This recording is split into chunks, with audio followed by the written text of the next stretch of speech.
teraka i Mosesy. Andeha hijery ny fahaterahan'i Mosesy tsika sy ny tontolo manodidina an'izany manasanao am-pitiavana.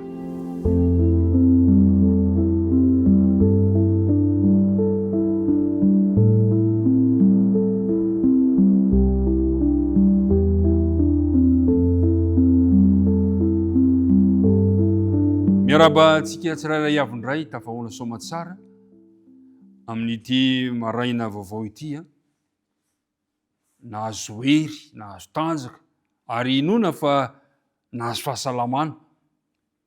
Tonona mandrakariva ao aminao anie ny fiadanan'ny Tompo sy ny fahasoavany. Iaraka hivavaka isika. Andriamanitra rainay eo, tonga eto indray izahay hiaraka handinika ny teninao. Rehefa notantaninao sy novominao tamin'ny alina mangina iny, narovanao ary nofoazinao ka nahatratra izao maraina vaovao izao. Misaotra tamin'ny fitantanana rehetra Andriamanitra, misaotra ny amin'ny fitiavanao. Ary ankehitriny raha handinika ny teninao izay dia mangataka famelan-keloka sy fanadiovana ary mangataka ihany koa ilay fanahinao masina mba hampianatra anay ny teninao. Anaran'i Kristy nangatana ny vavaka. Amen. Andeha hojerentsika indray ny andinina tao tadidina. Tsara ihany manko nameremerenantsika an'izany satria mampahery ilay tsy anjery. Exodosy toko faharoa ka eo amin'ny andininy fahatelo amby roapolo ka hatramin'ny andininy fahadimy amby roapolo. Lavalava ihany ilay izy, manao hoe ary ny zanak'Israely nisento noho ny fanompony ka nitaraina. Ary niakatra tany amin'Andriamanitra ny fitarainana noho ny fanompony. Ary Andriamanitra nandre ny fitarainana dia nahatsiaro ny fanekeny tamin'ny Abrahama sy Isaka ary Jakoba. Ary Andriamanitra dia nijery zanak'Israely ka nafantatra azy. Andiny mampahery izany izay mampatsiahy, mampamerimberina foana fa Andriamanitra dia mijery, mahita ny fahoriana mahazo antsika, mahafantatra ary vonona ny hamonjy sy hanafaka antsika.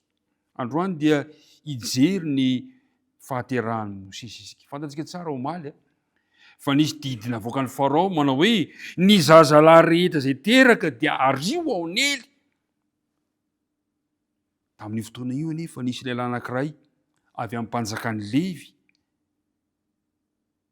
nananaka tamin'ny vehivavy vadiny ka niteraka zazalahy. Ary voalaza fa hitany fa tsara, zaza tsara izy dia nafeny ny 3 volana. Mosesy io resahantsika io. Tena mahaliana tokoa ny tantara momba ny nahaterahan'i Mosesy ny mpiara-midinika namana sy ny fiainana satria niaina tamin'ny andron'ny mpanjaka Egyptianina izay masika, izay natsoina hoe Farao nalaza indrindra tany Egypta izy. Na dia voatendry ho faty hampaterahana aza Mosesy araka ny didin'ny mpanjaka, dia teraka ho toy ny zanaka manokana izy satria voalaza teto amin'ny andininy faharoa fa zaza tsara izy. Tsara!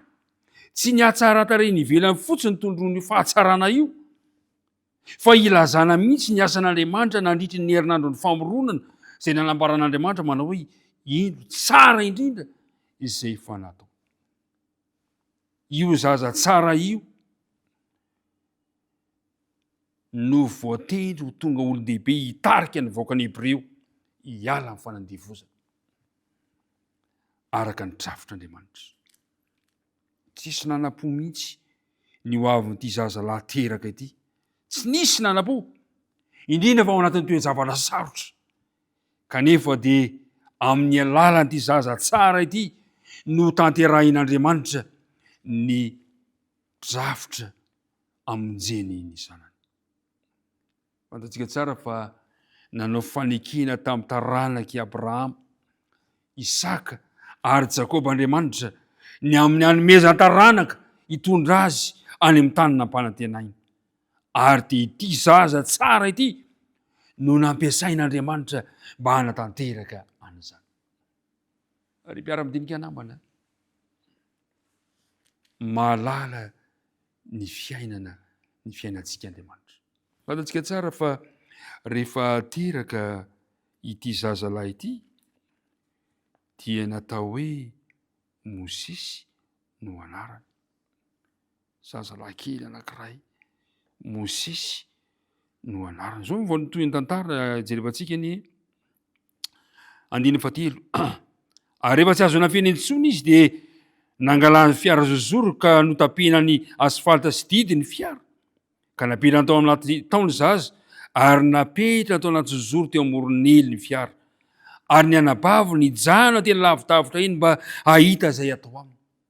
Mahagaga ny fitantanan'Andriamanitra, ny drafitr'Andriamanitra. 15 ary nidina ny zanakavavy ny Farao mba andro teo amin'ny ely ary ny ankizy vavy nitsangatsangana teny amoron'ny ely ary raha nahita ny fiara tao anaty zozoro ny zanakavavy ny Farao dia naniraka mpanovaviny izy ka napaka azy ary nofonosony ary nonosokafany dia hita ny zazakely endro fa zazalahy mitomany dia namindra fo taminy izy ka nanao hoe isan'ny zanak'Hebreo ity.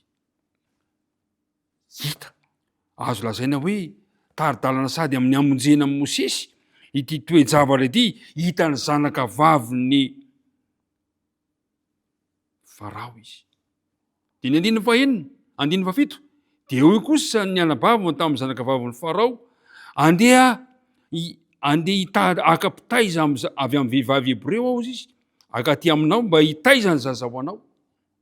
Mahafinaritra fa nieken'ilay zanakavaviny Farao zany ary hoy izy, hoy ny zanakavaviny Farao taminy andehary dia lasa naka ny reniny ny zaza. Ary hoy ny zanakavaviny Farao, ento ity zaza ity ka tezao hoa fa izao no andony karamanao. Dia nientiny raha vehivavy ny zaza ka notezainy ary rehefa lehibe ny zaza dia nientiny tao amin'ny zanakavaviny Farao izy ka tonga zanany ary ny anarana ataony hoe Mosesy fa hoy izy satria tamin'ny rano no nangalana azy. Ry mpiara-midinika namana, mahagaga ny fitantanan'Andriamanitra ny fiainan'ny tsirairay avy. Marina fa vitsy ny tantara fantatsika mikasika ny fahazazan'ny Mosesy fa ny azo antoka dia zao nandritra ny 12 taona izy dia niara-niaina tamin'ny fianakaviany, niara-niaina 12 taona voalohany dia nitezan'ny reniny izy, avy eo dia nahazo fanabeazana avy amin'ny Egyptianina zay azo heverina fa fanabeazana tsara indrindra ny mena amin'ny Mosesy satria na ny antony mba hanomanana azy ho tonga Farao ny Egyptianina teo ary. Ry mpiara-midinika namana, izay ny fahaterahan'ny Mosesy teraka nalefa tao anatin'ny rano ary dia novonjeny zanakavaviny Farao ary dia nobiazina ho tonga manam-pahaizana ary ny tanjona azy dia hoe nobiazina mba ho tonga Farao ny Egypta.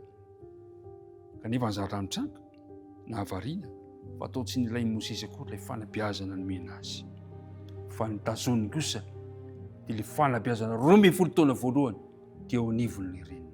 Ary mpiara-midinika namana, inona ny fanabeazana tazoninao ankehitriny? Fanabeazana manahoana no raisinao amin'izao fotoana izao? Ndeha hivavaka isika mba hieriseretanao izany lesona androany izany. Vavaka tsika tompoko. Andriamanitra rainay eny an-danitra misaotra anao izahay fa renay teto ny tantara ny fahaterahan'ny Mosesy zay tena mahaliana sy mahagaga tokoa ka nahafantarana fa zaza tsara izy zay fanehoana ihany koa ny fahatsaranao Andriamanitra. Irinay koa tompo mba ho hita iny aminay koa ny fahatsaranao. Nobiazina Mosesy teo amin'ny reniny, nobiazina araka ny fomba ny Egyptianina kanefa dia nitazony ilay fanabeazana voalohany dia ny amin'ny fatahorana anao. Andriamanitra irinay mba ny fanabeazana amin'ny fatahorana anao no anenika ny foa mampananay tsirairay avy. Dia apetraka ampelantananao ary ny masoanay, mivavaka tonoina sy angatana amin'ara Jesosy Reriany. Amen.